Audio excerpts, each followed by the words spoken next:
best. It's the last book. Yeah.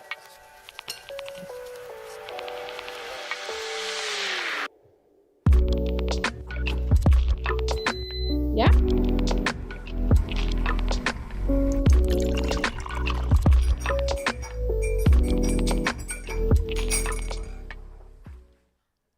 Welcome back, everybody, to Red Hot Talk's latest episode. This is episode 21, where everything photography and, of course, gear talk. Today, we have Rod Lawton as the usual guest here, and myself, Jimmy Chang, the photographer and filmmaker, and Rod. I'm mixing both of your first name and surname together now. Rod Lawton, photography journalist and editor. So we're here gonna talk about something that we're quite keen to discuss, right, Rod? And about support more specifically. And obviously, in 2023 now, almost any camera that you pick up these days, any modern digital cameras, I'm not entirely sure whether every single camera on the market right now, I mean the latest one would have IBIS, but I'm pretty sure 90% of them would have them. And Rod is shaking his head, but anyway, so like IBIS is stands for in-body stabilization, and it's something that we are taking for granted these days, and because literally everybody who's looking to buy a new digital camera will be looking for, well, one specific feature you're looking for would be the IBIS, and myself included, because maybe I'm getting a bit too old now, so I can't go with a camera without IBIS these days. It just give me motion sickness. So Rod, let's talk a little bit about IBIS first, and I think that like we can basically expand this little topic here about stabilization in general, but IBIS is obviously the hot topic, is the most modern thing that we're talking about, and everybody is always constantly asking about how effective IBIS is, whether you do need IBIS for both photography or videos. And let's talk about a little bit about in general terms, IBIS where did it come from, maybe perhaps, and when did it start, and how are we now getting the latest 2023 model compared, let's say, to 5-year-old model. Okay, first of all, can I apologize for being very low res today? I don't know what's happening. I think I need to reset my router. So if I just look like a nasty red blob, more so than usual, and there's a lot of lag, I apologize. But yes, IBIS, I think I've kind of fallen into the same idea as everyone else, that it's a must-have thing. So the principle is that your camera has little gyroscopic sensors that detect any movement during the exposure and shift the sensor instantaneously to counteract that movement, with the idea that your image stays steady on the sensor even when the camera is moving. So this sounds a wonderful idea, and IBIS, or in-body image stabilization, is effective.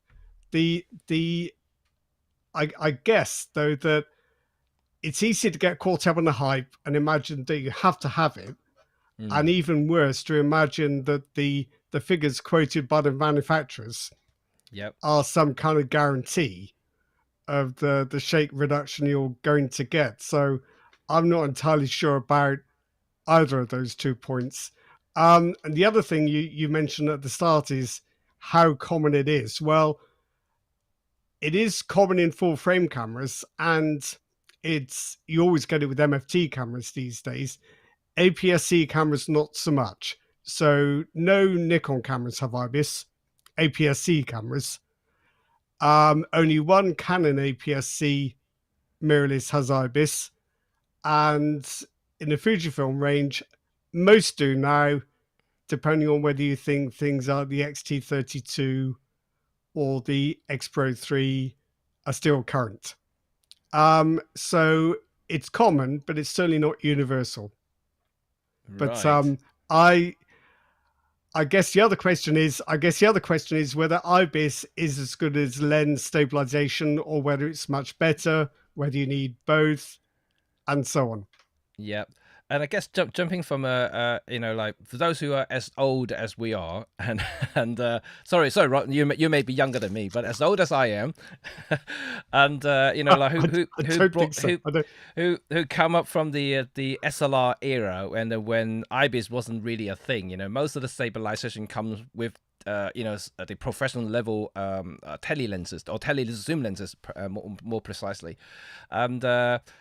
We find that back in the old days the lens stabilization, I mean, even when they claim about 2 to 3 stops, it really only helps a little bit, and you still have to rely on majority of how you normally expose or trying to freeze a frame with shutter speed, and that's always the calculation that in my head when I do some long photography shots, basically.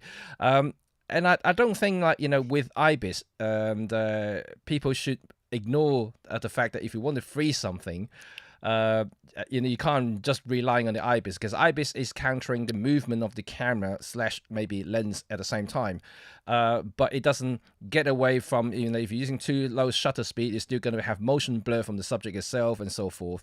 And yes, it will help for long exposure shot if you want to stabilize the camera for perhaps for a scenery, for night scenes or cityscapes or landscape shots. You can actually do a slightly long exposure without a tripod. That is very true.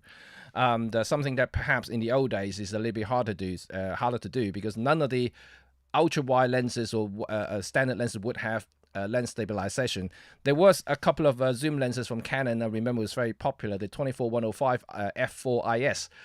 That was a very popular zoom lens for a lot of videographers back in the days when DSLR starting to come up with filming, so the original 5D, and that 24-105 f4IS was becoming the go-to lens because that was the only kind of option to have some sort of stabilization. That was way before any IBIS came along.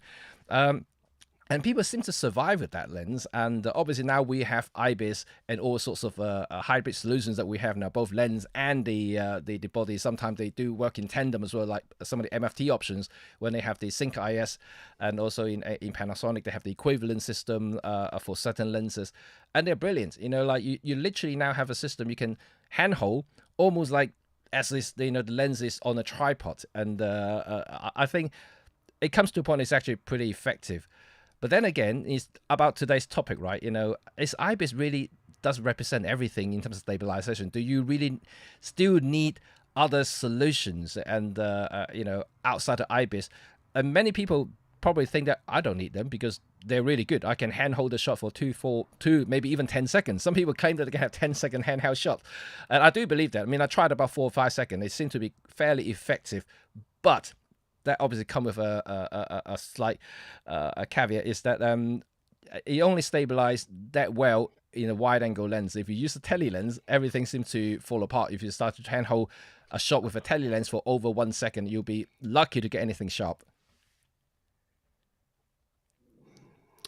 Yeah, I think so. I think as well with lens stabilization versus in-body stabilization, I think we've got to remember where these systems came from. So if you use a DSLR, IBIS won't help you very much because you need the image in a viewfinder to be stable. Yep. So you need the stabilization in the lens. So that still makes a lot of sense. IBIS only really makes a lot of sense with mirrorless cameras, where you see the image captured by the sensor. So I mean, lens IS and IBIS, they still have a point. Lens IS, I'd say, for DSLRs, IBIS for mirrorless. But I think coming back to what you mentioned earlier, we tend to think, oh my gosh, I've got to have IBIS because it helps me get sharper shots at slower speeds. But you've got to think, as you said earlier, why do you want the faster shutter speeds? And it's not one reason, it's 2 reasons. Yep. One reason is to stop camera movement. The other reason is to stop subject movement. Now, IBIS or lens IS can only stop camera movement. It's got no effect whatsoever on subject movement. So if you're photographing an indoor sport or theatre or a dance group under artificial lighting where there's really not very much light at all, IBIS is not going to help you. The only thing that can help you there is ISO, probably. and a fast lens. Yes. Absolutely, and I think that a lot of, especially beginner photographers, I mean, I've seen time and time again, photographers are complaining about sharpness of the photos, or they basically say the photos are a little bit blurred. And they were complaining about the brand new camera that he or she just bought, and saying, "Oh, this is the latest and the greatest. It's got like 6-stop IBIS, and I got the lens IS whatnot, anything." And then how come the shot is still blur? But then when you're digging a little bit, and then when people starting to question about, oh, what's your setting on this particular shot, then you realize that then she was trying to photograph with the 300mm lens with 1/60th of a shutter speed. So then you immediately know that, okay, IBIS has nothing to do with freezing the movement of the actual subject itself. Is actually, the shutter speed was way too slow to freeze a frame. I think that people should understand that IBIS is there to help you stabilize the camera. And in terms of how you apply and expose and freeze a subject, you can't get away with the fundamentals where shutter speed is still the king in terms of trying to freeze a frame or trying to get the effect that you want in terms of motion blur. The longer the shutter speed, the more blur you're going to get, and the faster shutter speed, the higher the speed you can freeze. You really can't get away with that, and hopefully that these people will learn from mistakes and they starting to understand the fundamentals. Technology is there to assist you, and I think in my case, I still use the same old rules that we used to have with tele lenses, and like you multiply by factors on the focal length. I'm still using that rules there, even with IBIS that I have nowadays. The IBIS is really there for me to stabilize the viewfinder. So when I look through the viewfinder, I don't feel sick, or it helps me to see things better. Yeah, definitely. I think if you're photographing anything moving, it's all about the shutter speed. And if you get in if you need a faster shutter speed to get the right kind of movement, very often the stabilization takes care of itself. If you're photographing soccer, for example, right? Most pros would say, last time I ran out with the pros, it's a 1/640th of a second. It's very precise. I don't know why. Yeah. But if you're using a 1/640th of a second, you don't have to worry too much about stabilization because it kind of takes care of itself. But also if you're, say, photographing birds in flight at dusk, they don't fly any slower. You're still going to need a 500th of a second or whatever it is. Some bird photographers will put me right on that, but I think you're looking at that or faster. Image stabilization is not an issue. It's only an issue where your subject is hardly moving, and you're using very slow shutter speeds. And even then, you do need some understanding of what is an appropriate shutter speed for your focal length, because IBIS can't work miracles. And I think I've probably seen the same people, Jimmy, as you, saying, "Oh, I did a 10-minute handheld exposure, and it's sharp." Well, yeah, let's have a look at it, then we'll see. But then the other thing is, if you do this for a living, you can't guess and hope. If you're doing a blog post about stabilization, you can go out and play around with ridiculously long exposures, get one as sharp, and you've got a blog post. If you've got a client or a magazine saying, "I need this shot," you're not going to mess about, experiment, are you? You're going to do whatever you do to make sure you get a sharp shot. So these extremes of hand holding, they're jolly stories, but they don't help us very much, I don't think. No. And that goes to, I know maybe sidetrack a little bit there.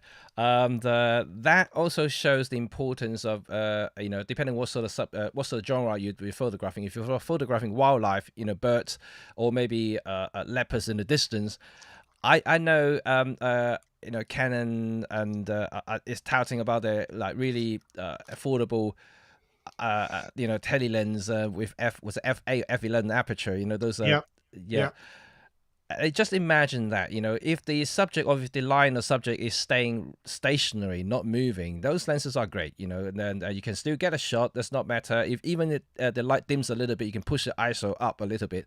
But then again, if they started moving, if you really wanted to start photographing moving, chasing scenes and things like that, and unless you have a very, very bright day, and you might struggle and with a small aperture, IBIS doesn't help you. You need to push the shutter speed fast enough to freeze that motion, and then you'll find yourself like shooting at extreme high ISO, 12,800, maybe even 50,000s, just to get the shutter speed up enough or fast enough to freeze that frame. Yeah, I think that is the case with those lenses, but I have used them, and it's actually not as bad as you think it's going to be. You really do have to push up the ISO, but these are cheap lenses with a huge reach, and optically they're pretty good. So it's a compromise. You have to decide. You can buy an 800 f11 for $1,000, or you can buy an 800 f5.6 for 15,000. So I think you buy what you can afford, and I think an f11 super telephoto, yes, it is an issue, and yes, you do really have to push up the ISO, but it kind of goes with the territory. But I think actually that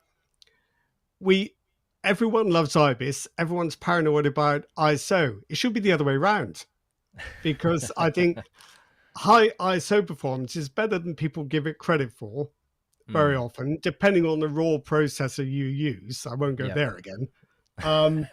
But I think IBIS, in my experience, and I've tested a lot of cameras with IBIS, the manufacturer's claim figure is absolutely best in case, perfect conditions scenario. I generally if I see somebody saying 5 stops, I reckon I might get 2 or 3.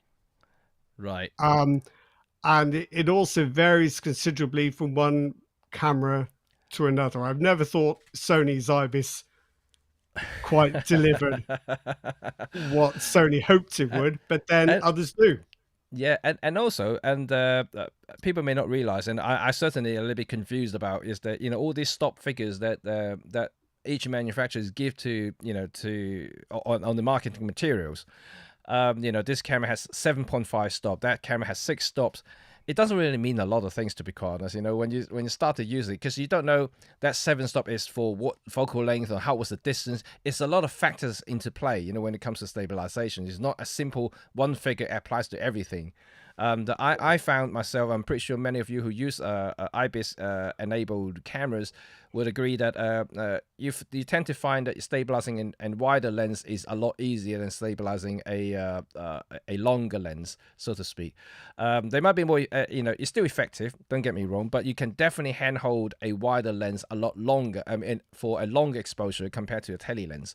And also, if you're using something really long, even the MFT, if you use a 300 millimeter f4 Pro lens, which is equivalent to 600 millimeters, you will find that even with IBIS, if Sync IS on, you still find that the viewfinder is a little bit jerky at times, just because there's a lot of movement there. And then for that focal length, you're looking at an angle of view is almost like a pin, so that it's very narrow. So like, the camera is trying to do its best to stabilize everything, to minimize the movement there, but there's only so much that the camera can do, or the sensor can move, to counteract that tiny little movement there.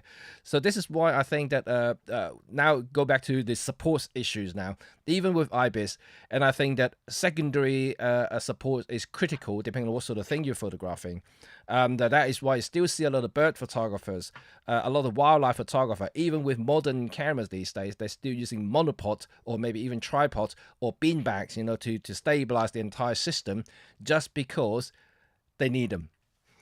Yeah, I think what's happening with that, I've seen it with a couple of cameras. I saw it with the Canon 600 f11.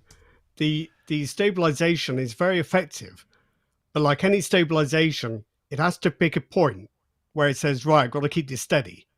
And if you go outside its range of operation, it has to pick another point and try and keep that steady. So what I was finding with this lens was that when you try to frame something, you're bound to wobble if you're shooting a handheld.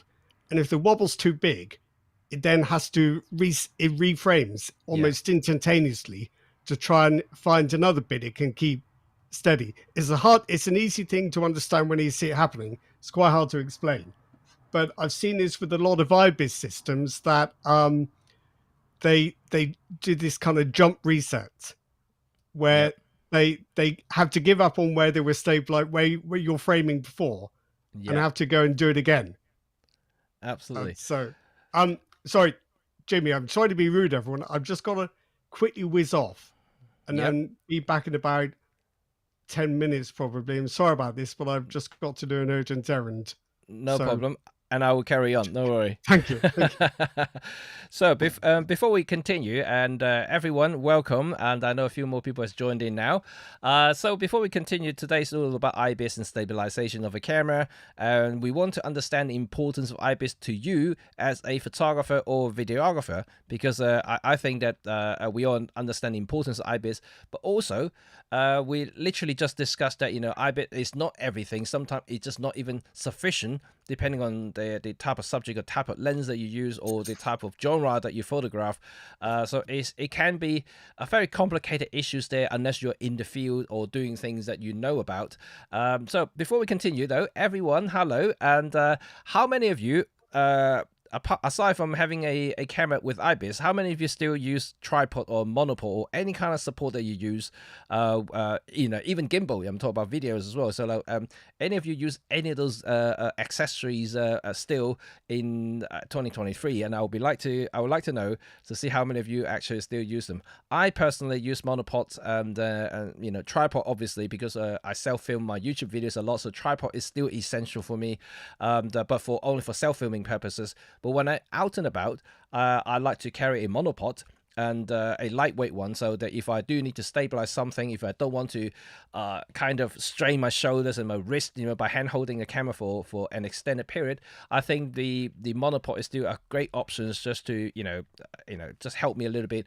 I'm not a 20-year-old muscle bound guy anymore, and so it's going to be a little bit harder for me to operate a camera for an extended period. So let me know as how many of you still use a kind of support, not necessarily what I just mentioned, anything, and even GorillaPod, any sort of support that would let me know in the comment section, and I'll want to pick out to see what sort of application you use and why you use them, and also a second question is whether you think IBIS will one day kill off these accessories. This is another thing I want to know about, because the reason I want to ask that is that in the last couple of years, and I noticed one thing, is that IBIS seem to have peaked out.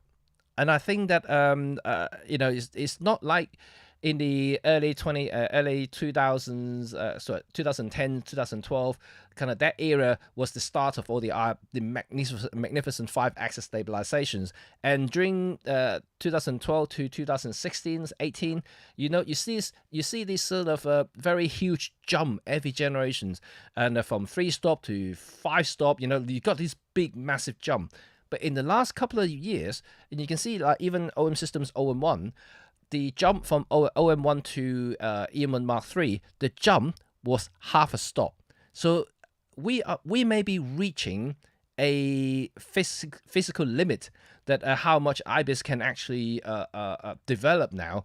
So we may be reaching that limit. So unless something drastically change, or some sort of brand new IBIS going to come out that totally revolutionized the entire stabilization system, we may be reaching that limit. And that means that every newer generation's cameras, you may not actually see a huge jump like before.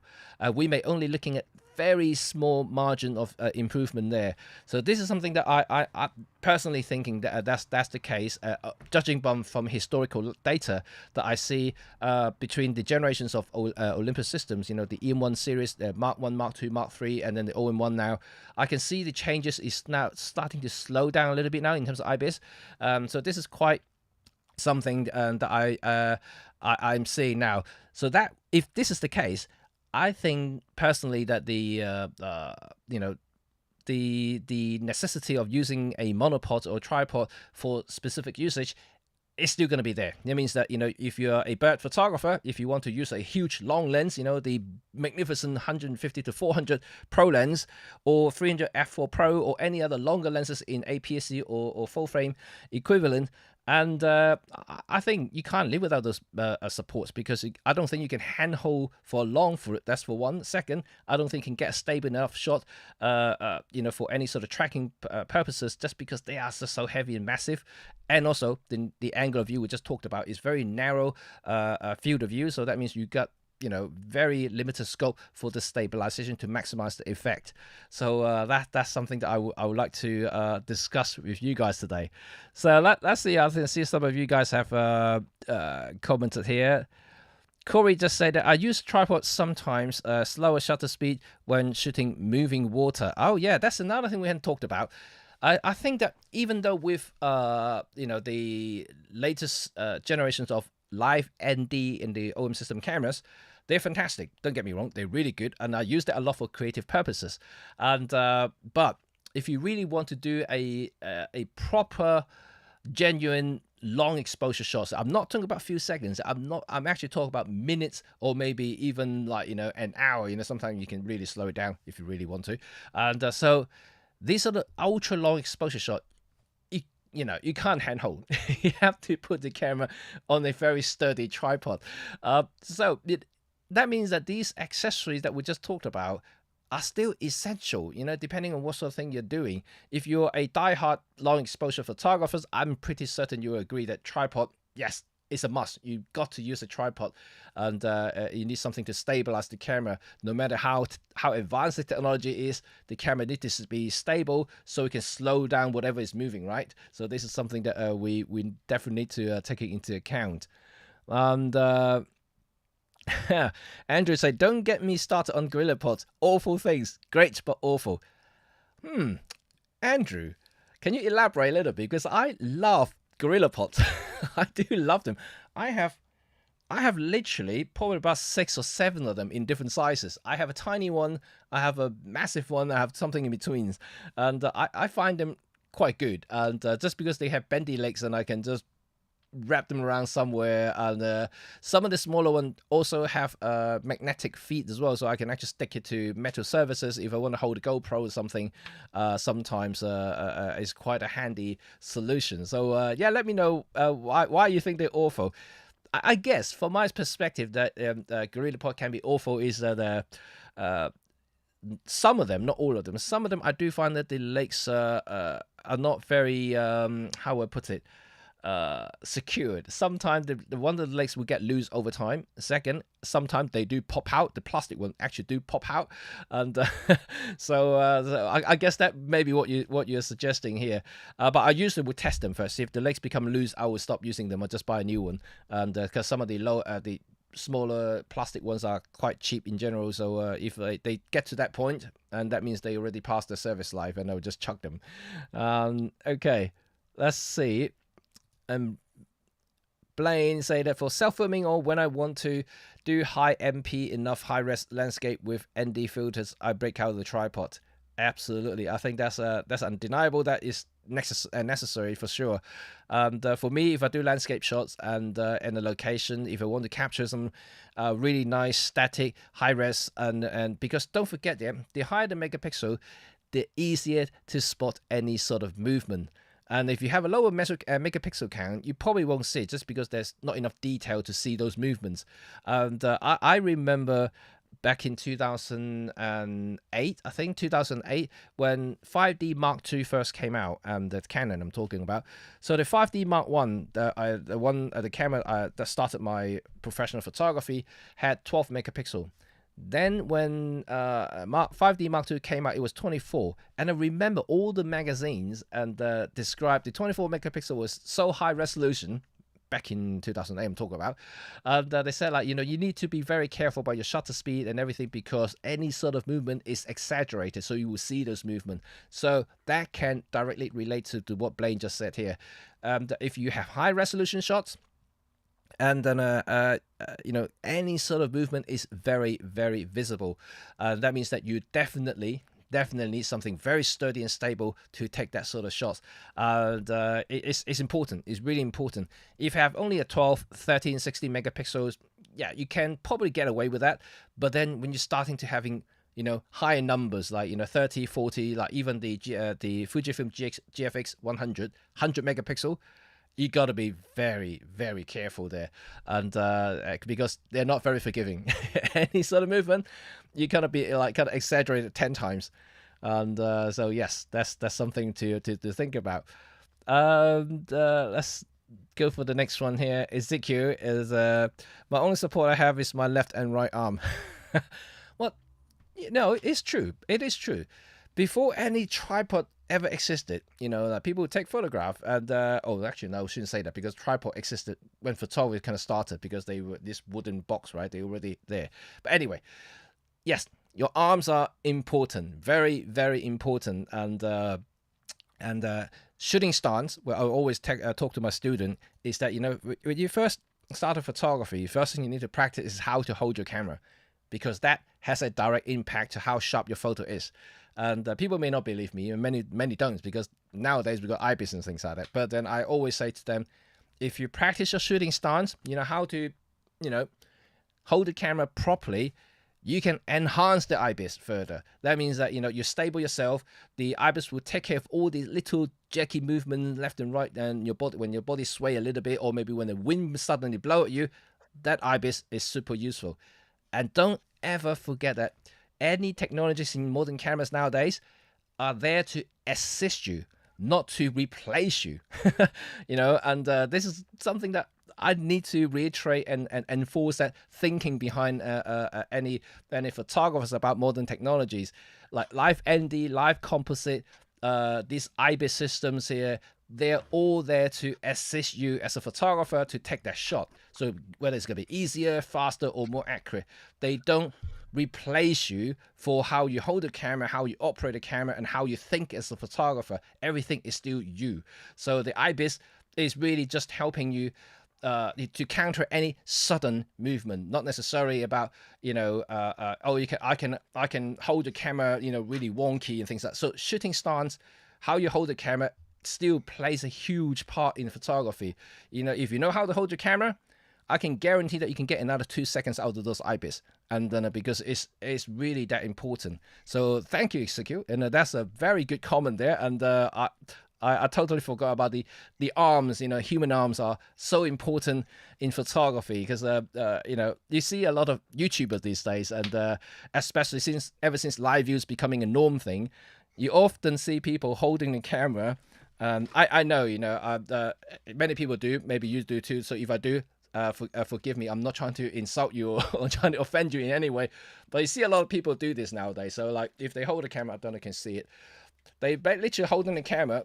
They're not putting it using the viewfinder, putting it on eye level. So like traditionally, you will hold the camera like this, trying to hold the camera properly with two hands. One stabilizing the lens, one holding the grip area. So you kind of have this really sturdy stance there and hold it. And you tuck yourself around and then making sure that everything's secure. And many people now, they're just shooting in distance using the larger screen here as a viewfinder, and they hold it like with their arms stretched. That is not a very stable stance at all. And it may work for filming because it's constantly moving anyway, but for stills, I think that sort of stance is asking for trouble, and especially using a longer lens, or maybe trying to do something with movement. And this is always the fundamentals that you still have to me anyway, to learn to master, because I think holding the camera properly is as critical as anything else in photography. Welcome back, Rod. You're back. Yeah, I'm sorry about that. It's an errand. Is my father-in-law needed picking up from a bus stop, so okay, it's done. Okay. It's done. Yeah. No problem. Sorry about that. I expect you got a lot of stuff sorted out while I wasn't here. Yeah, we just going through some comments here, and then talking about different support, and some people agree that that tripod is still essential for long exposure photography, for instance. And so I mentioned about no matter how advanced camera technology these days, and they are there to assist you, maybe to enhance further for your creativities, but doesn't replace you as a photographer, how you want to create a photograph. And then Ezekiel obviously talking about stabilization. We talk about hands also, so very important there. And I think it is because like when we first learned about photography, I remember my teacher, first thing he taught me is that hold your camera bloody properly. You can't hold it like you can't if you can't stable yourself, how can you take a sharp shot? because you'll be moving all over the place. So we have to practice how we stand, how we hold the camera, how can we do long exposures, back in the days, without tripod, you have to lean over to something and stabilize, so still have to tuck yourself in, kind of lock your whole body in, and that will enhance your stability there. So that's what I'm saying. IBIS is there to get you further, but you still have to stick with the original fundamentals to make sure that you're stable first before you thinking about IBIS. IBIS will enhance it further by giving you another, few stops of stabilization. But if you don't have a good stance already, that few stops of stabilization really doesn't do too much. No. I think as well, before you go trusting the manufacturer's figures, you should just do a bit of testing yourself with your own kit. Never mind what the IBIS is supposed to do. Yeah. Try for yourself to see what shutter speeds you get sharp shots at. So I've done it a few times with different cameras and lenses. Put the thing on shutter priority mode, and then choose a series of shutter speeds that are progressively slower. Take 3 shots of the same subject. You won't get the same hit rate. You'll reach a point where one of the shots isn't sharp, one of the 3, that's not great. And then 2 or 3 aren't sharp, and then they're all not sharp. And I would say that if you're going to rely on your IBIS, you need to stop at the point where you start getting these failures. So, and that's usually some way short of what the makers claim is possible. So I think IBIS is just extra insurance. It's no guarantee of anything. It is. And I always like to refer to these f-stops in the stabilization, very similar to a few economies in cars. Like the manufacturer claim figures is never close to the real life usage. mileage may vary.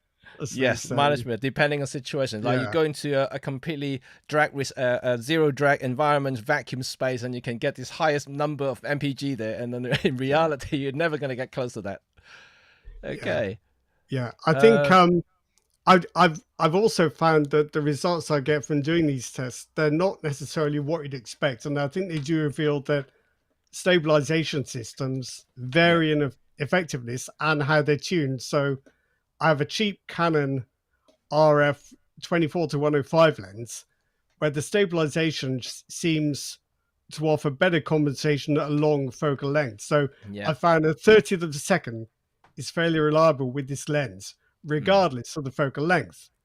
But I've also got a 35mm Canon IS lens, supposedly offering 5 stops of compensation. It doesn't. 1 stop is about as far as I go. So my minimum safe speed with that is a 30th.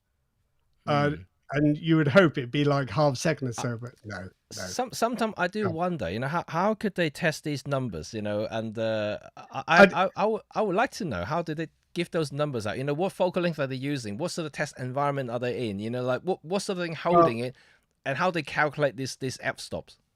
This is CPA, so it's a pretty serious testing body. So I imagine they're not going to just give it to somebody in the office to try it out manually. They've probably got some kind of rig designed to simulate camera shake. So maybe one day we'll get in the same situation as all these diesel manufacturers who are rigging the system to do well in tests. So I'm not saying anyone does that, but if it would be tempting, wouldn't it? But no, I've never got close to the figures the makers say. But I'd rather have stabilization than not have it. Yeah, that is true. That is true. But I think we talked a little bit about it last week as well. Is that even though a full frame manufacturer, I'm not going to name who, and because they all do that, and so a full frame manufacturer claimed that the latest generation of top end flagship camera can do 6.5, 7 stop, and then you got the APS-C claiming we've got 6.5 stop, and then you got the MFT saying that we've got 6.5 stop. But when you're looking at them side by side, you always find that the MFT, or the smaller the sensor, the better the stabilization, even with the same f-stop being quoted by the manufacturer.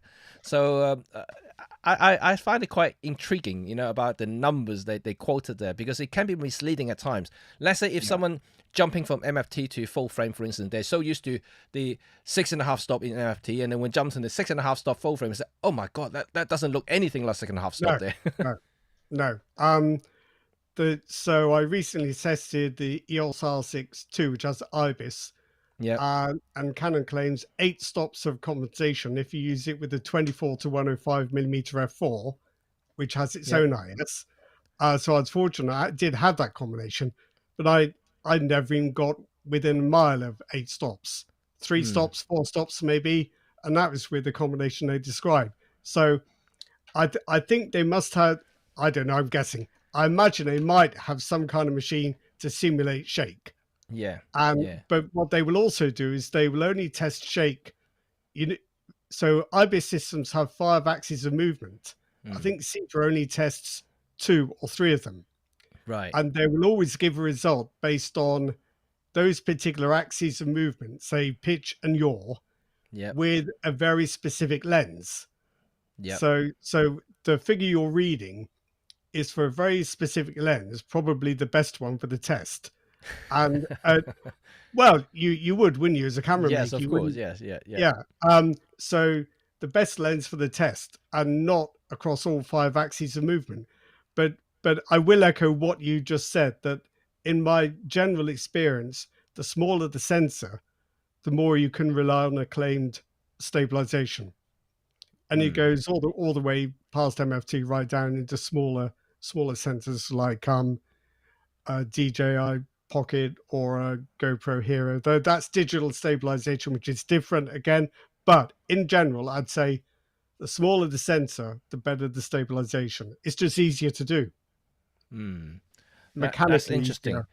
And I think digital stabilization is another thing that we haven't quite discussed today, and that is becoming up and coming, because first of all, digital stabilizations doesn't require any physical components inside the camera, so that means that can be a huge saving in terms of space.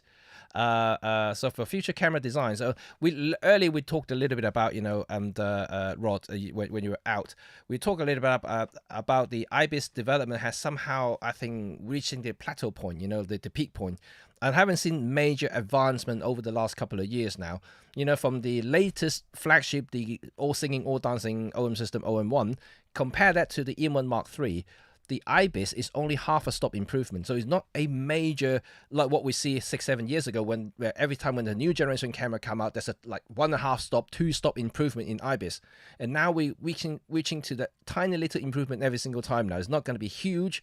That means the next generation of MFT cameras, I'm just using this example here, I don't think it's going to be another jump in. It's going to be like just a minor kind of enhancement, maybe another half a stop again, or maybe even a quarter stop, you know, and then you have to use it with single IS as well. So it's a lot, I think, about how much you can physically impose onto the physics in terms of the stabilization now.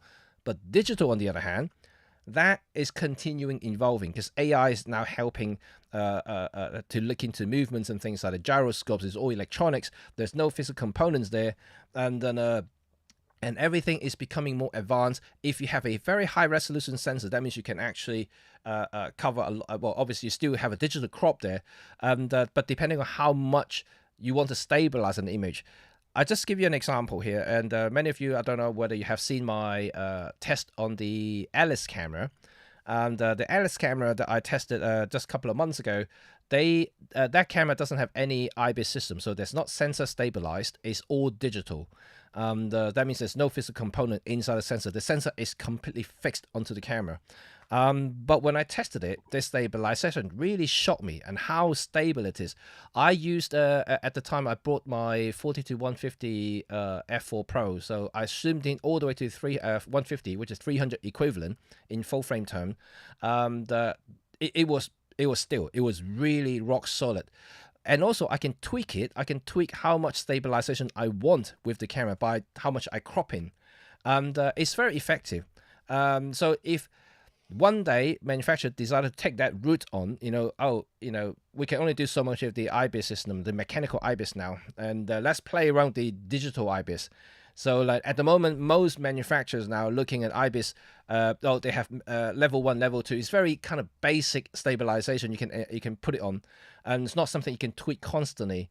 And but with the likes of Alice cameras, for instance, you can starting to see that the idea is there. So like if manufacturers starting thinking about digital is the way forward, and in combination with the mechanical IBIS, and the two together could have a huge impact on further how much IBIS you can actually have in the system, and that could be quite interesting. But then again, because of the crop, I think that for most consumers at least, and resolutions will come into play.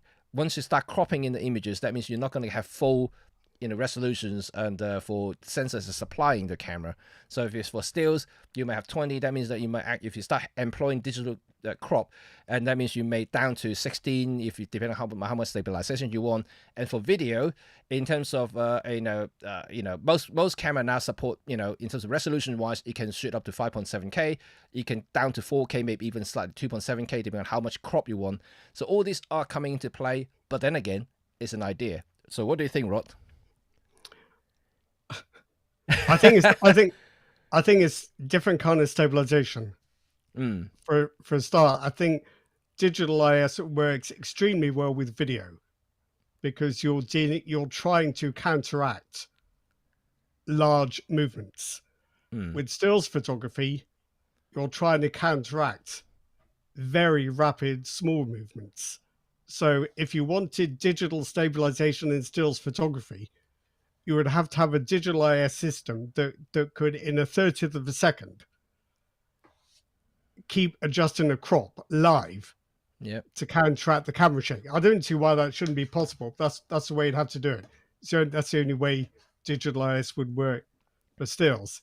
But then the other issue with digital IS is that it's basically, I'm trying to figure this out, it's probably 3-axis stabilization at best. Because it will only be able to X and rotate Y, X, Y, and Z, if that's said.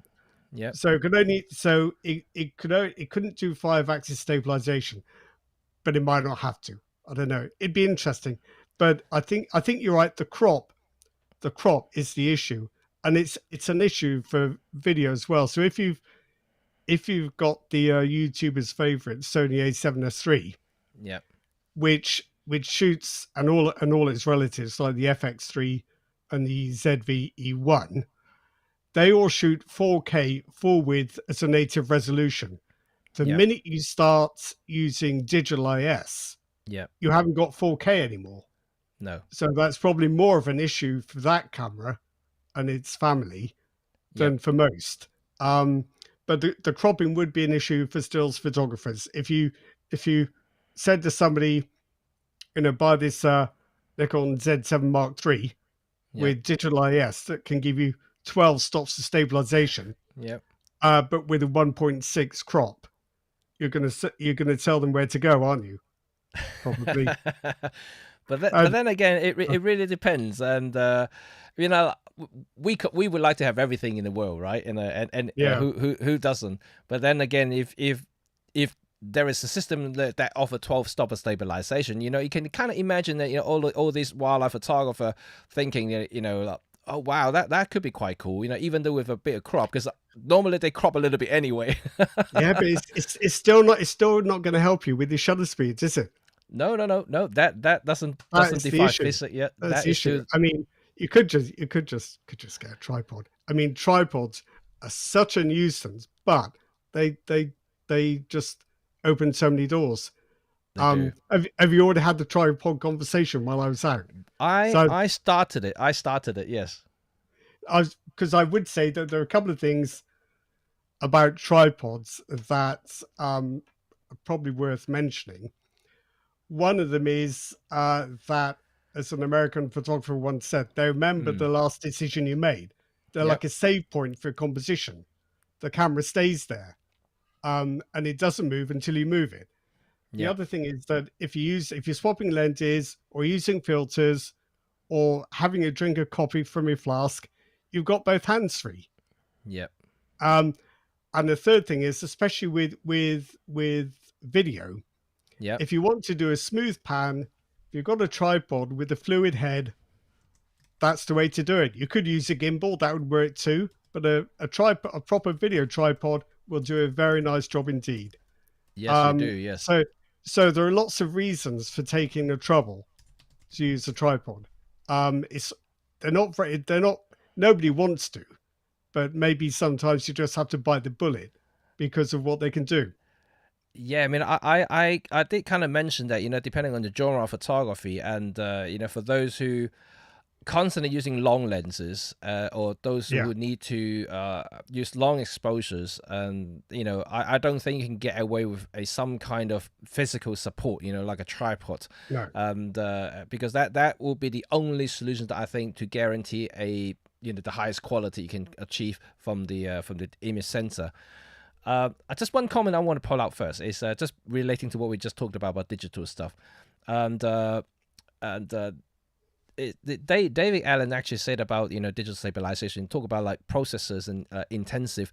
I think one thing that we forgot about that is all modern digital cameras now are basically computers. No matter how you look at it, all this computational stuff we use now on OM system cameras, all the stabilizations, all the eye tracking, subject tracking, they are all very process intensive, and that's why you see some of the latest cameras now. They have AI core, they have a separate components there to do these trackings and things like that, because it is so intensive that you are basically talking about a little computer there.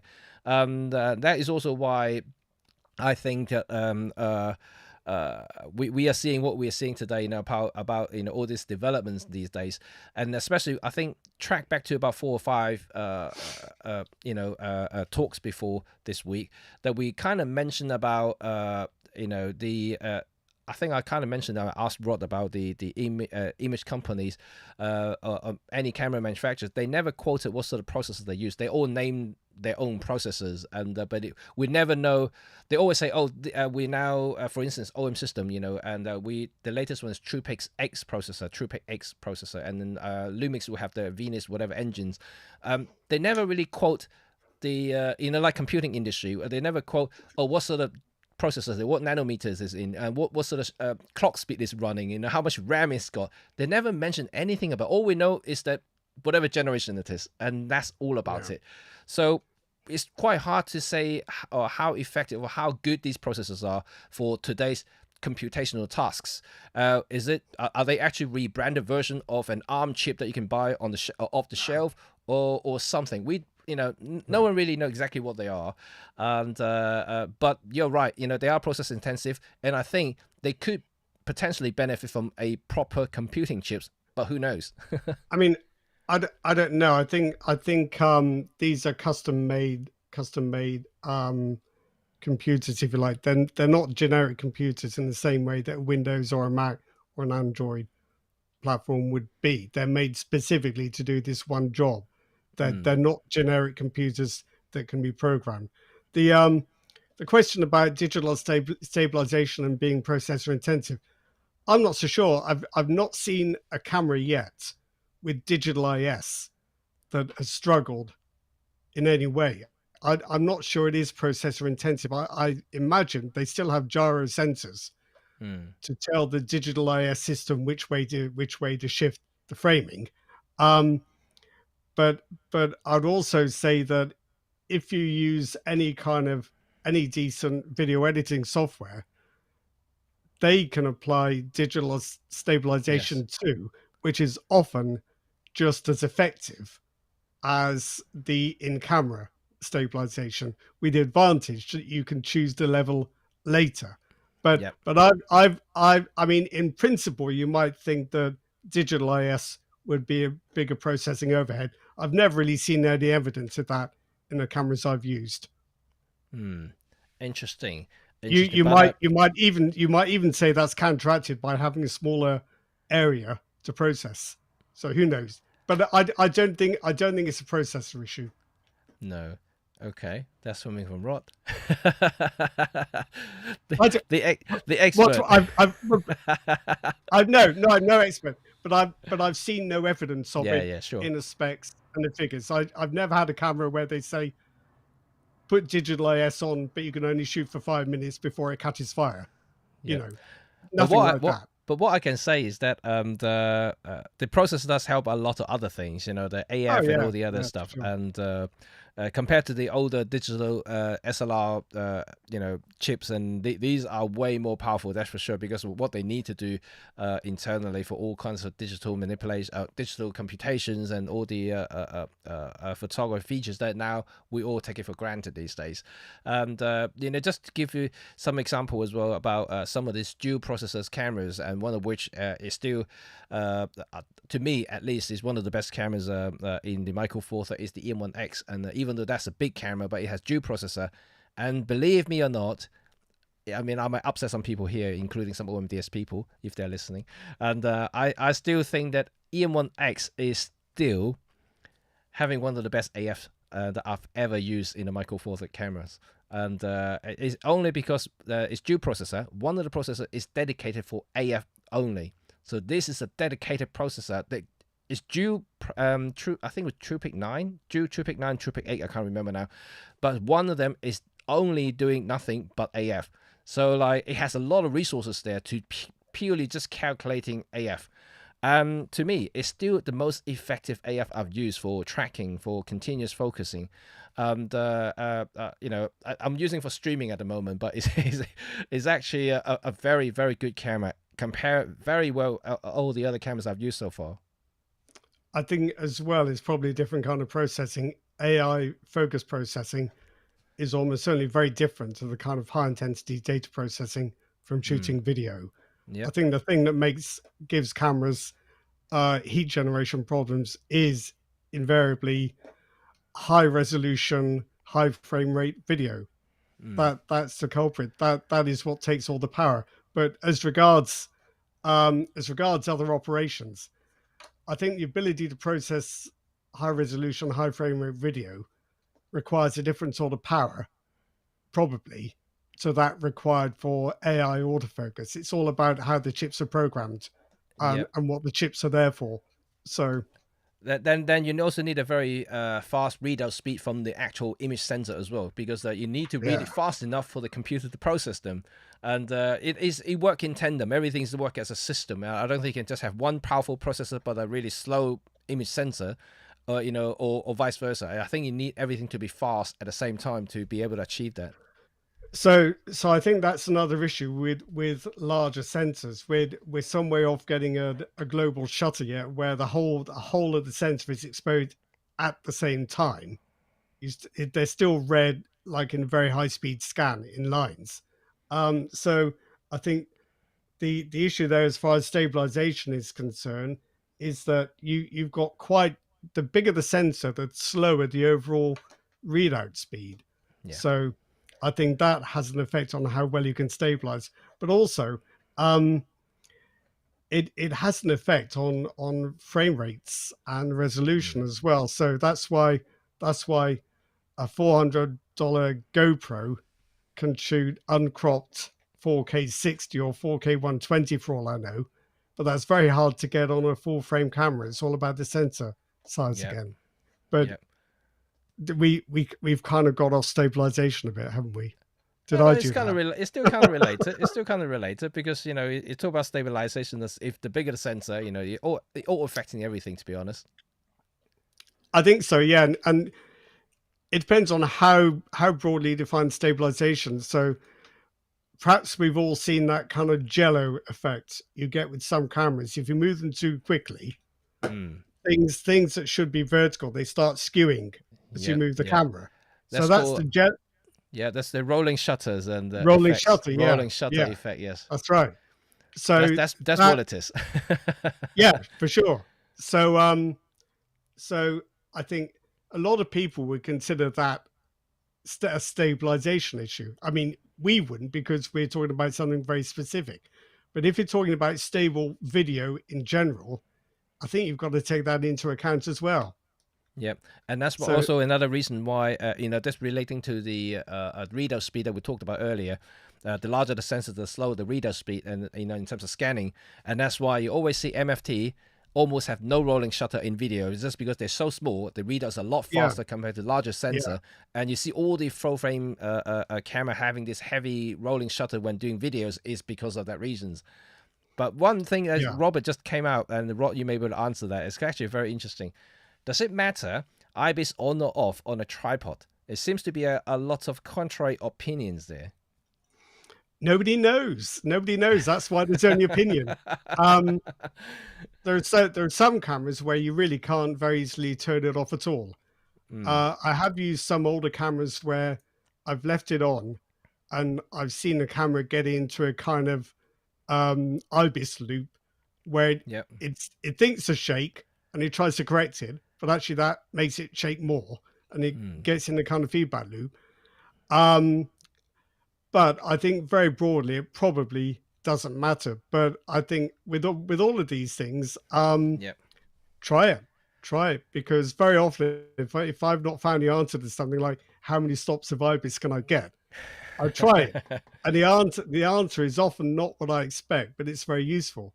So I'm trying to think what camera it was. It might have been a Fujifilm XS10 that didn't much like me filming on a tripod with the IBIS on, because I was filming a very static scene. There's quite a high wind, and I think it started to shake. That kind of got into a kind of feedback loop and got worse. But as a rule, I've not noticed any issues with IBIS and tripods. No, and I can definitely echo that. But I did remember back in, I think it was early 2010, 12, that time, when IBIS was starting to come out. And I mean, like 5-axis stabilization is starting to become a thing. I think that was 2012 when the first Olympus OMD EM5 came out. That was the first 5-axis stabilization cameras on my MFT. And it did specifically ask to switch off the IBIS when you put it on a tripod. And although I've never did, and I just still use IBIS all the time, even on tripod. But I do notice one thing. Not sure, Robert, if you're talking about stills or videos, but for videos, if you leave the IBIS on, and if you put the camera on the tripod, trying to level it, and you're looking at the gyros or indicators on the back LCD screens, and everything looks green and level. As soon as you move away, you find that you're after maybe about a minute or so, you're starting to see that your screen is off a little bit in terms of level, only because the camera was trying to stabilize the horizon. But as soon as it's starting to feel that it's on some sort of solid support, it resets itself. That means it's go back to its original position, and that's when you see it's off. So in that instance, it's best, if you want it to be perfectly level, it's best to switch it off completely, level it, then you turn it back on. So then if you want to counter any sort of sudden movement, like heavy wind, for instance, like what just said, or any sort of sudden knock or something, if you want to counter that, then you best first level the camera with the IBIS off, so you make sure that it's completely center and level. Then you turn the IBIS back on to stabilize it. And that would be my advice if you really want to do it, because I found it from experience when I do videos. For stills, I don't think it matters too much. You can still do a little bit of rotate in post, and so any sort of slight off is not the end of the story, for instance, unless you really need all those pixels that you got in the sensor. But if you're not, slight crop here and there, so it's okay. I think if there's a switch on the body for IBIS, I'd probably turn it off for tripod shots, but otherwise I wouldn't bother. For video, I'd want to test it and see, because I do think that this thing about IBIS and resetting and jerkiness as it recenters or resets when the movement becomes too great, I'm pretty sure that is a thing. And I think that often gets in the way of smooth panning movements or smooth camera movements when you're filming video, because you would hope that the IBIS would smooth out the jerkiness, but instead it seems to get in a mess. I think, oh my God, I've gone too far. I need to start again. And you get that, you get a kind of jerkier footage than if you hadn't used it. It's quite odd. Yeah. And I do echo that, not just on tripod but also on gimbal. It's the same thing, Right. you know, like if you have the IBIS on, and when you put the camera on the gimbal, you often find yourself having to deal with two movements there, because the system trying to counteract the first movement, the first second or so, because it thinks, oh, it's moving, so I need to stabilize it. But just when you were doing panning shot with the gimbal, and then you find that, you know, you got this huge delay there, and the camera's just not reacting quick enough, only because the IBIS is trying to counteract the initial movement there. So to better use of the gimbal is, I in that case, I actually would switch off the IBIS, and so you purely relying on the gimbals to stabilize the camera itself, not trying to rely on any internal movement, internal IBIS, because it's actually counterproductive in that sense. You don't have the agilities or natural movement that you're trying to do with the gimbal, because everything just, you know, you're trying to stabilize on the gimbal, and then the camera also trying to stabilize itself on the gimbal. It's gonna be a really weird thing. I think that's it. I think tripods and gimbals are extremely good at what they do, and they don't want some hokey camera IBIS system trying to guess, because the IBIS is the amateur, but the tripod and the gimbal, they're the professionals. Let them get on with it. That's probably right. It's almost like two-person fighting each other. Yeah, it is. Yeah. It's like what is it, Scooby-Doo, those meddlesome kids. Yeah, that's what your IBIS is like. If you're shooting a handheld, you want IBIS, definitely. Yes. But if you've got a tripod or a gimbal, or maybe even a monopod, you don't need the IBIS. But it's just a question of how easy it is to disable. And these days, it's probably not that easy at all. You probably have to put it on a function button or something. It's getting harder these days, you know. And I personally, I mean, how many of you actually listening right now, and you know, really enjoying the IBIS in your cameras, and would you ever go back to non-IBIS cameras, or you still have some cameras that is without IBIS, and tell me your experience with them. Personally, you know, I don't think I could go back to non-IBIS camera, even though that I just got the ZFC, which hasn't got IBIS. And you know, there are certain circumstances when I think that, you know, going a little bit of old school for play around is fine, but I think for professional use, especially for videos, I just think that, you know, IBIS is almost as essential, you know, as anything in my kit bag. And I can't live without it, because it helps me get my job done, and it doesn't give me motion sickness. It gets me stable footage when I do a bit of videoing, and so it's all good. But then again, you need to know the limits of what the IBIS will give you, and what limits it imposes, and to do certain things, like what Rod just said there. You know, like, you can only do so much, but if you want, you know, something else, you know, gimbal, tripod will still give you the best results, because, you know, that's how it is. You can't use the IBIS simply for a 13 minutes long exposure shot. You can't, you know, you simply can't handhold something 13 minutes without moving. And so in that case, a tripod is basically a must if you need to do that sort of exposures. And we talked a little bit about gimbal. You know, it's just counterproductive in that sense, and it just never really worked together too well in that sense. Yeah.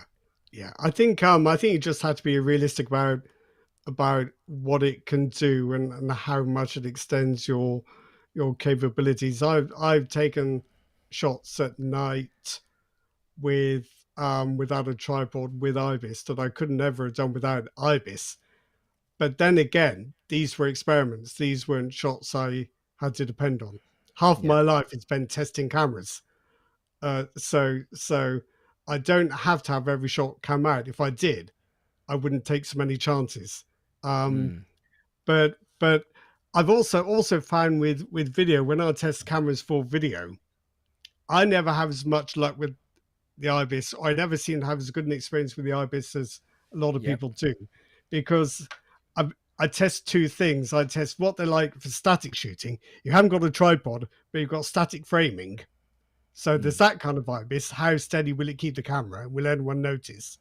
But then if you want to do any smooth pans, I don't think IBIS is very good at all. Some people might be quite skilled at doing it. I think you're probably a lot better at doing that than I am, Jimmy. But I don't find many cameras that can do a nice smooth pan with IBIS, because the IBIS is always getting in a tizzy.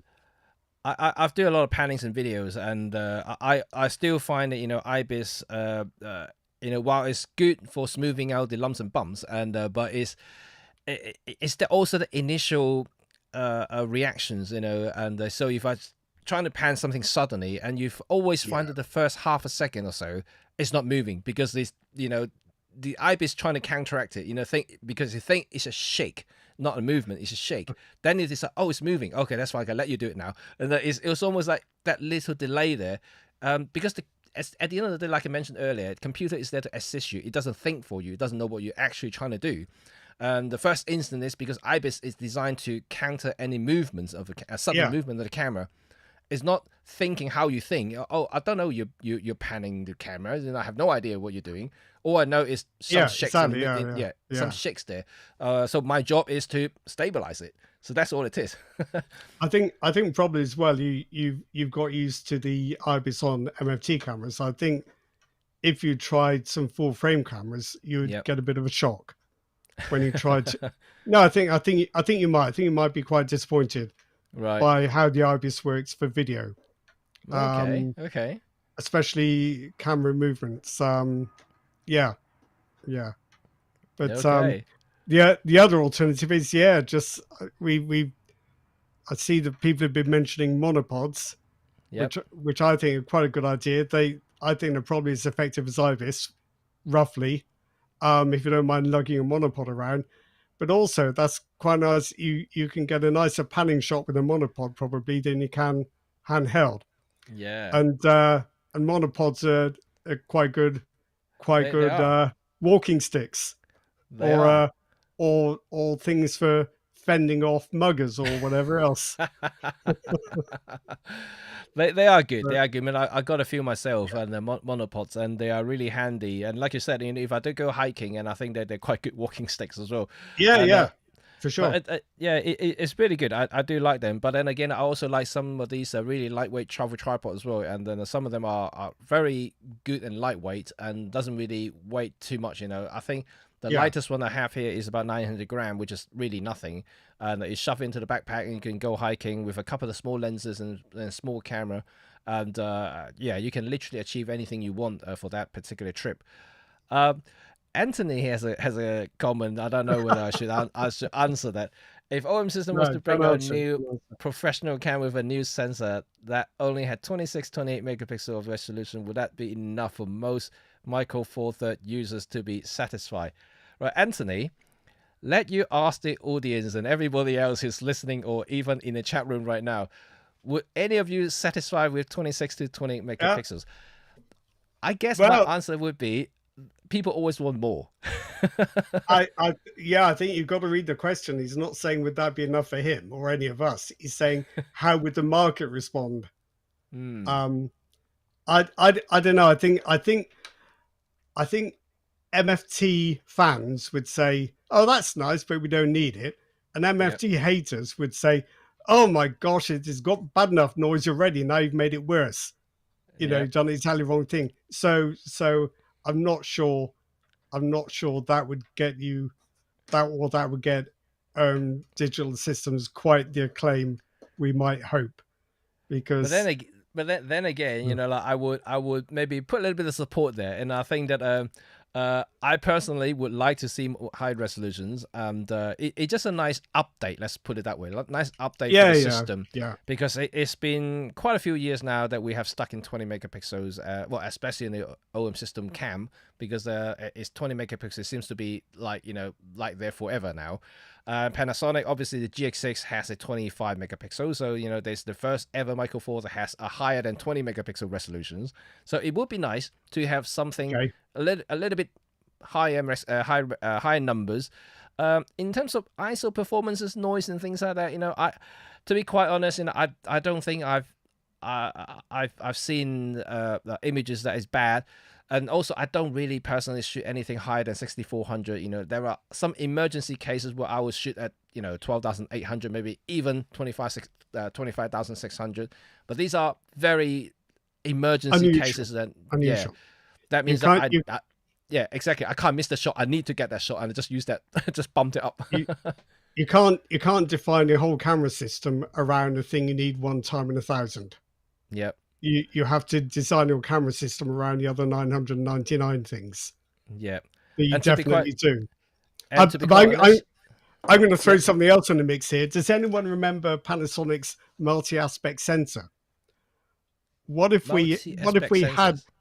so like the LX100 Oh yeah, had a yeah, yeah, yeah, sensor yeah. that was slightly, I believe that was a bit more square, so that Yep. you could crop to 1:1 or 16:9 without losing so much resolution.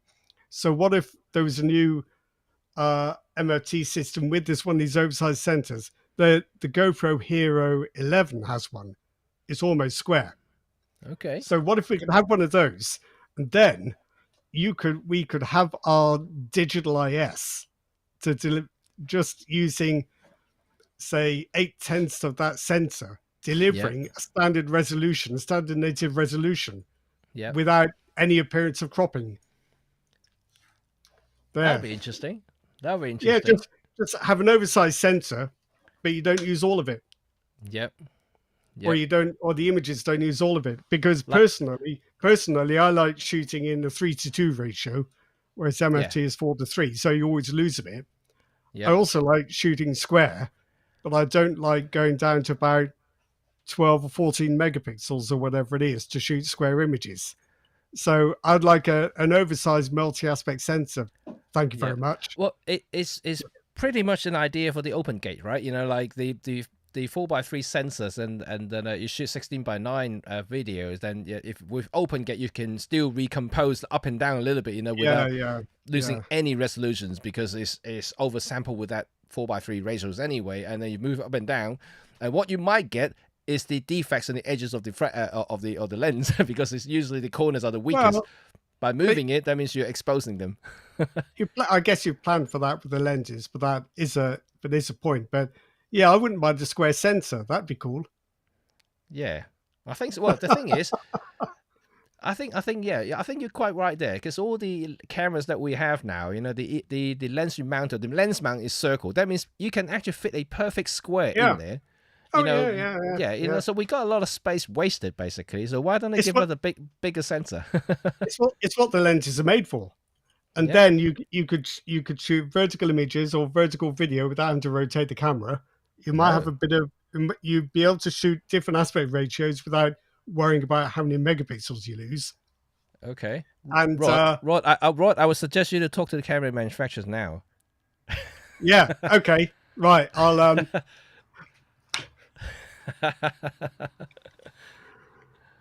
That'll be good. That'll be good. So yeah, Andrew wonders, would sensor shape not be an issue for lens projections? I don't know, because I don't see why, because lenses produce an image circle. Yes. That's what they do. So a square is better suited to a circle than a rectangle is. Yep. With a rectangular sensor, you're using less of the lens's image circle. And yeah, so I think it should work. I think they should do it. Jimmy, you know people. Sort it out. I know people. Maybe I'll ask them. Get from now on, just produce square sensors. No more rectangle. No more rectangle sensors anymore. It's a thought. Just a frivolous thought. Personally, I think it makes sense. It makes the whole thing a lot easier and actually more creative as well. You know, then you can do all kinds of aspect ratios, and like you said, horizontal and vertical videos. Perfect. You know, like you said, you don't have to rotate it. You know, you just crop it out. Press a button, everything changed. Nobody shoots square anymore, and that is a beautiful aspect ratio for so many images, especially for like fine art stuff or Instagram. If you're going to take the opposite end of the spectrum, everybody ends up shooting to the ratio of their sensor, which has made everything a bit samey, hasn't it? Really? Yeah. If we weren't so worried so much about using all of the sensor, maybe we'd have a bit more creative freedom. I'm just trying to read Blaine's comments here. Update to about 25 on OM1 vanilla.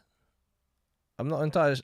Is that part of the word, or just a misspelling? No, yeah, I think Blaine means the ordinary base model.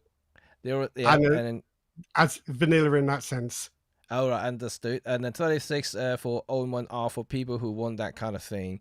Too many most Yeah. would make a nightmare to edit. Well, yeah, I would say so. But then again, you can tell to the people who use bigger sensors, guys, that the bigger the number, the better. They don't really care about editing nightmares because they apparently they got a very powerful computers and a lot of resources to store these images. Well, no, I've got a 2017 iMac, which I'm just considering pensioning off, but I've used that for 60 megapixel cameras, shooting raw. It's not really an issue, you know. No, I don't think it's an issue unless you are really processing a lot of images and a lot of videos continuously for a long time. Yeah. And certainly something I could share a thing or two about that. And I might as well just say it right now. And for those who've been listening to us for the last few weeks, and I've been moaning a little bit about my agency works, about resolutions, updates, and things like that. So I have acquired another MFT camera, but it's not from OM System. And it's actually a GX6. So I have bought a GX6 for those who are listening right now. And so I've been actually using GX6 for the last couple of weeks for stills and just to see whether it works or not. And it has a 25 megapixel camera, a sensor. And all I can say to you right now is that it shocked me a little bit when it comes to editing them. Not because of the file quality or anything like that. To be quite honest, is actually very good. But it's more about to do with the processing time that I'm so used to with the 20 megapixel resolution of the OM system cameras. That I found that I import around about the same number of photos into Lightroom. It takes longer to import them and to render them. And then when it comes to exporting, yes, it also takes a little bit longer. It works, but then, you know, like when you are so used to a particular resolution for so many years, and then you kind of, your system and your brains cater for that sort of timing, and suddenly everything's like, oh my God, it seems a bit slow today. But it's actually not slow because of my computer's the same computer, but it's actually because the file size has gone up a little bit. And it may not sound a lot from 20 to 25, but you know, it's still like a 25% increase. So it actually does eat up a little bit of resources that I have in my computer there. And yeah, I don't know, you know, just something to share. Yeah, I think you've probably been fortunate so far. I think most of us live in a world of slower processing and bigger files. Well, I do anyway. So it's how it is for me and the kind of images I work on. So I can't say I've really noticed that particularly, but just have to buy another computer, Jimmy. That's what you'll have to do. Or start processing sooner. Well, it works. Like you know, like I mean, I know people use even slower and older computers for even bigger resolution cameras. I mean, I don't think it really deter anybody, you know, unless you are, you know, aiming for a timely manner. You know, like me, they need to turn around photos in a very limited time. So like, you know, for me, I calculated everything based on whatever I had before, and now I have to readjust myself because I got a slightly different resolutions now. So yeah, it's interesting. And now, like, since I throw the spanner out, you know, now people are starting to ask me about GX6 and OM1 now, comparison. Shall I do it for another chat sometime? And that would be interesting, right? Just to quickly answer, since we talk about IBIS, you know, how does it compare between GX6 and OM1? Have you used both, Rod? The GX6 Yeah, and I have. OM1? Yeah. You have. I haven't specifically set out to test the IBIS side by side. I haven't used the OM1. I haven't. I've only used the EM13. Yeah. I would say that as long as for stills and static filming, I'd say the GH6 is pretty amazing. But I don't know whether that is your feeling as well. It verges on the uncanny, but I wouldn't say it's particularly great for kind of walk and talk video or run and gun or handheld panning in the same way that I just don't think IBIS systems particularly are. But if you need to film from a static position and you're only doing slow camera movements, then I think the IBIS is just remarkable. You could come away from that thinking, why I should sell my tripods because I just don't need them anymore. But Yep. then what a tripod what it won't do is stay where you put it while you go and fix a background, Yeah. or Yeah. open Yeah. a door, or ask a model to do something, Yeah. or mess around with a prop. That's what the tripod does. Yes. It looks It after stays in your the same camera place. while you're busy doing other stuff. Yeah. So yeah, I haven't compared them side by side, but I Okay. wouldn't be surprised to find them very similar. They are very similar in many ways, but also very, very different in some ways. One of which Rod already mentioned is about what running gun, walking, talking kind of videos, and I actually personally do think that all-in-one is better for that kind of moving, stabilized shot. If you just stationary, holding the camera, just holding it, just trying to take a stabilized shot when you are stationary, I think the GX6 is fantastic. The GX6 is quite good at doing a stable, static shot. So it's almost like a human tripod. If you hold it in my hand, I would just become a human tripod in a way. And all-in-one is do great, but I think the GX6 may edge out a little bit based on that. But when it comes to moving, when I start to move around, and let's say do a vlog, filming myself, I actually do find the all-in-one a lot better in that sense. All the IBIS somehow move more naturally compared to GX6. GX6, I think, is trying too hard to stabilize something. It's almost like what Rod was saying earlier, like the system we're trying to find a point to lock on, to stabilize that point. But as soon as it reaches the limit, it resets itself. So you got this jump, sudden jump that it looks awkward and very unnatural. So GX6 may be just trying to do too much in that sense. And these abrupt changes in point to point is too obvious in a video, so like it's not necessarily good to look at. But for stills, I think they are about the same, and I can't really test anything just yet because a lot of the time when I use the stills and IBIS really doesn't help me much in terms of stabilizing a shot, because it's mainly just for me to stabilize the EVF so I can see things better. But I don't really use it in that sense. I just still use shutter speed, what we talked about earlier, to freeze a frame. So I don't exactly know how effective it is compared to all-in-one or GX6, and it's really hard for me to gauge in that sense, for stills photography. But for video, for sure, there are some differences there. Interesting. That sounds like my experience of it, but I haven't spent anywhere near as long with both cameras as you have. But it sounds like we've seen the same things. I think the Panasonic IBIS is remarkably stable, but not so good with movement, perhaps. Yep. But that's kind of what you're thinking, isn't it? Yeah. It is. Yeah. Andrew actually replied to my comment about agencies, and he's surprised that they're happy about MFT at all. Interesting comment, because I know certain agency would specify certain type of cameras, and for instance, Netflix. You want to shoot anything Netflix, they have to be certified camera for that particular purposes. But for a lot of photo agencies, if you can satisfy the megapixel count, which is they usually specified for their work, for the type of work, or for the type of clients that need to submit to, then they don't really care whether you're using medium format, full frame, APS-C or Micro Four. I don't think they care at all. No. As long as you satisfy that, that's the base requirement, obviously. But then again, it's depending on your creativity, your image quality, how you generate and how you process the images, and how's that.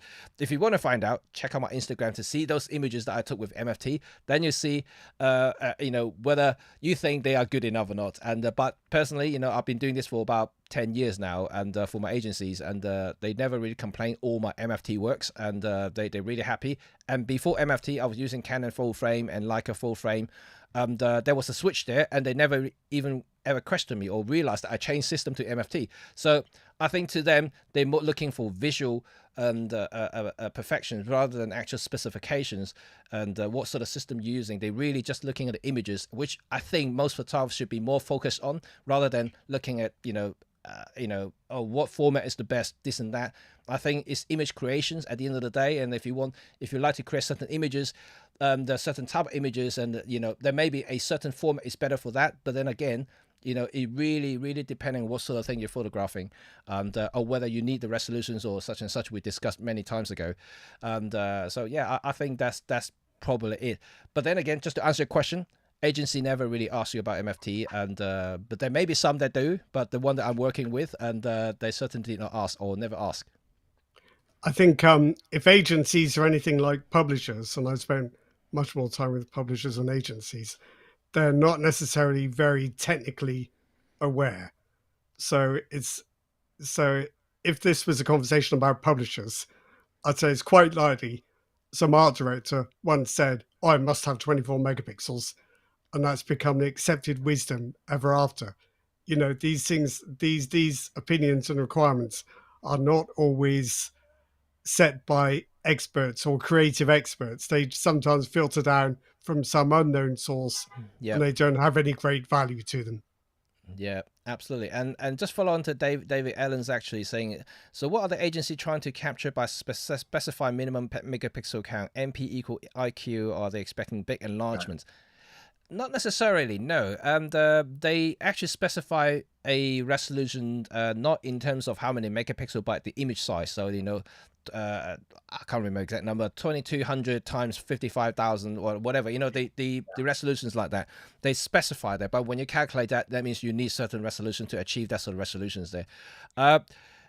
They only looking at what the client's asking, basically. And ultimately the agency had to satisfy their client, and you know, we have to satisfy agency, because then they can satisfy the clients. So if the clients are changing their specifications or whatever they need for future proving purposes or whatnot, and you know, they might print large, who knows, you know, but if they increase the numbers, the agency increase the number, that means we have to satisfy when we submit our photos there, and we cannot go below that. So that will be the minimum megapixel I have to satisfy. I can get a high megapixel, I can get 40, but whenever I submit, I still have to downsample them down to 20 down to whatever megapixel they ask me to. I can't submit more. That's the specification. So this is how the agency works, usually how it works. So if you join an agency, if you start to submit work, if they ask you for 20 megapixel, it doesn't really matter whether you say 40 or 100. When you submit them, you still have to downsample them to 20 for the specifications. And I hope it makes sense. But this is how it is at the moment. So if you've got lower megapixel count cameras and tough, then you may just have to upgrade. Or some of you has suggested me before, just use some AI program to upscale the photos to counter the increase in megapixel numbers. I will say that yes, it may work for a few shots if you do batch AI upscaling, but AI upscaling only, you know, it's also time consuming on its own. So if I have to batch process hundreds and hundreds of photos, and that doesn't really make commercial sense for me, because it's time taking off from the computer, and that means I can't do anything else. And because, you know, I don't have 2 or 3 computers lying around doing nothing. I use one computer, that's my main thing. And so in terms of that, it's better off for me to buy a camera that with high megapixel count and generate the files that will satisfy the requirement, than me to upscale all the older photos into that specifications and do the work like that way. And it just doesn't make sense to me. Plus, when you upscale, it's never going to be perfect. You know, AI upscaling is, to me, it's still hit and miss sometimes. It's not always works. It works to certain extents, but if you're looking at from 20 to 25, I think you're stretching a little bit in terms of details, and it may look fake in certain instances. So you just have to be a little bit more careful about that. Some shot, it will work well. You know, for landscape shot, I think it worked pretty well for upscaling. But for human subjects, it can be quite, you know, edgy there. You know, certain details like eyelashes and things like that, it could actually come up a bit wrong. So just a little bit wary of that. I think I'd go along with that. You just got to think of the workflow and the practicality around it. AI upscaling is all right to do now and again, but you can't do it on 100 images after a shoot. It's just not practical. Yeah. And then your EXIF data is going to give the game away, probably, if your agency is starting to get prickly about what cameras you're using and resolution. Yeah. I think if you start sending them upscaled images, that's going to show up. I don't think it'd be an issue, but I think ultimately, if you're using an agency that requires a certain resolution, you've got to think about, well, maybe I've got to get another camera, just as you have. But the workflow implications of doing any upscaling or whatever are just impractical, I think. No, it works for a few shots, like I said, you know, but if you start looking at long term and larger quantity, and then it becomes a nuisance, you know, to have to do that every single time. And stock photography is about volume as well, isn't it? You're not Yes. going to make any money from stock photography by uploading an image a month. You have to do a lot. Is that right? You do. Yeah, you So do. Yeah. exactly. So that's where we are with that. I think really, it Yeah, has to be, the workflow has to be sensible. absolutely.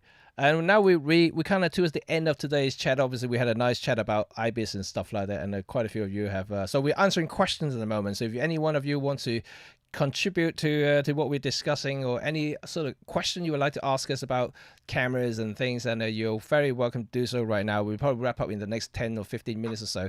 Blaine, it's quite interesting as well. I find on YouTube there are a lot of people who act like your format is the only thing that matters. And in the real world, most people tell me that nice camera / peak because I'm using a camera with different lenses.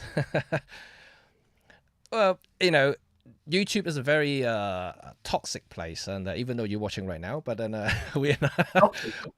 it's a very toxic place because it's filled with influencers and obviously people may or may not have the actual knowledge. I'm not saying everyone is, but there are a lot of them aren't. And there are a lot of professional photographers that are actually genuinely interested in photography and know what they're talking about. They've been in industry working for a long time. There are a lot of channels like that. And I always like to watch those channels, to be quite honest, because they share experiences of what they use their gear for and for what sort of photography they're doing. I find them very interesting. And obviously they know, and there are a lot of lifestyle photographers, and they're very different, and they take nice photos. Don't get me wrong, they do take nice photos, and even like some of them generate really good videos, and but they have not actually worked in a commercial environments like a lot of professional photographers and videographers do. They make money from YouTube, so they generate contents for YouTube and for their own social media usage. They don't know a lot of how it works in the commercial environment, how agencies work, and how the actual commercial environment is. And sometimes it's a little bit harder to listen to those contents simply because they sometimes actually mislead people by saying certain things. I always you just have to a pinch of salt, basically, just not to listen to everything. You just have to evaluate yourself, whether it suits your needs or not. I wouldn't discourage you from not watching their contents, because some of them are quite entertaining, quite good as well, but just not fully trust those people sometimes. And watch some other channels where they actually specifically say that they're professional photographer, what sort of thing they do, and look at the contents whether they do mean what they said, because you can quite easily tell from the photography that they generated, and also from the content that they actually produce, because you can quite easily tell whether they're telling the truth or not, because you can see the results, right? If you can't see the results, whatever they talk about, it's really hard to justify in a way whether you do have the experience of using a ultra wide angle lens, or that filters, or that system for whatever use they do, because it's really, really hard to do that. And obviously you listen to also people like Rod as well. He's a professional journalist and editor. He tests gear as a job, so he knows exactly what he's talking about. So he's he represents a lot of things that I trust as well. So like, every time I read about his content and his articles, and I just think it's trustworthy. So these are things that I think that readers or viewers should be more wary these days, especially social media is such a big place now. There are so many content creators out there claiming to be doing this and that. And like I said, I'm not trying to name any people out there or trying to discourage you to not watch any of those contents. It's only that, just like reading news there these days. News are everywhere. Do you trust all the news that have been written on social media, on Facebook and Twitter? You don't, right? You just have to, be more wary about what they said, and also just be more educated about what you think they said, and then and make up your own mind about whether, you want to believe them or not. I think that's the most important part. So, it's a complicated issue. I don't want to get too deep into this, and but yeah, trust me and Rod in essence. I think with the internet, you should just get a consensus. Don't take one opinion, get a consensus. It's like when you get your news, don't just get your news off Facebook. God forbid you just got your news off Facebook. Get your news off lots of places, and look for a pattern of agreement rather than just picking. I think one of the issues with the internet, first of world in general, is that everyone wants a cult hero. Yeah, But really, if you want facts and truth and scientific judgment, you've got to look at what a lot of people say, not just what a particularly loud person says. Yeah. So Of course. just look for a consensus. Yeah, look for consensus indeed. Yeah. And also, I think one last couple of things we want to talk about. System Natural just joined, and I was working in rock and roll music business. Agents who work pass the requirements to the clients for the PA, sound system, and lighting. I think it's kind of reflecting to what we talked about earlier about specifications and stuff like that. And also, sorry to miss that chat. I'll catch over the weekend. Oh, yes, you can actually catch up with anything. If you just joined or joined not long ago, if you missed the beginning of the chat, you can always stream back and after today's chat ended because this is on demand and it's actually on my playlist. So you can bookmark the playlist if you want to listen to all of our previous conversations and also today's chat. You're welcome to do so. You can either stream back via YouTube's main page or I think in the US you can do it via the YouTube Music app. And I think because I list this as a YouTube podcast, and unfortunately, YouTube podcast only available in the US at the moment. It's not available anywhere else. So you can't stream our podcast, well, this chat as a podcast in anywhere else apart from the US at the moment in time. So hopefully they'll change that. That means you can listen to it while you're driving. If you're feeling very bored and you have nothing else to do, they can listen to us. Okay, so I guess we can end today chat, and it's been a pleasure, just to talk about a lot of camera stuff again, and also thank you all again for joining us. I think it's been fun, and thank you, Rod, for your time. Even though you nipped out for a little bit and then come back, but it's all good. So we can talk a little bit about other things next week, and we can have a little discussion. But if you do want to talk about anything specific, please remember to leave your comments in the comment section below. Not in the chat room right now, but in the comment section below or after, so we can read about it and we can decide what to talk about next week or the week after or whatever.